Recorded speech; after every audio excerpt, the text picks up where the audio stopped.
ነብያችን ሰለላሁ ዐለይሂ ወሰለም እነዚህን 7 ወንጀሎች ተጠንቀቋቸው አሉ።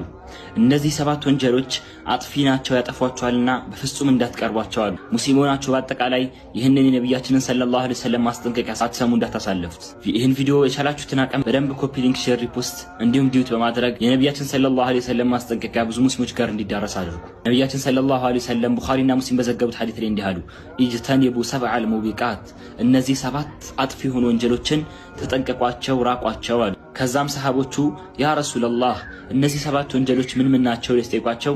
አንደኛ አሽርኩ ቢላህ በአላሁ ሱብሓነሁ ወተዓላ ላይ ማጋራት፣ ሁለተኛ ሲሕር ነው አሉ ወይንም ድግምት፣ ሶስተኛ አላሁ ሱብሓነሁ ወተዓላ እርም ያደረጋትን ነፍስ ያለ አግባብ መግደል አሉ፣ አራተኛ ሪባን ወይንም ወለድን መብላት፣ አምስተኛ የየቲምን ገንዘብ መብላት አሉ፣ ስድስተኛ አተወሊ የውሙ ዛሕፍ በተፋፋመ ጦርነት ላይ ሙስሊሞች ለጠላት አጋፍጦ ወደ ኋላ መሸሽ፣ ሰባተኛ ንጹህና ሙእሚን የሆኑ ሴቶችን በውሸት በዝሙት ማነወር አሉ።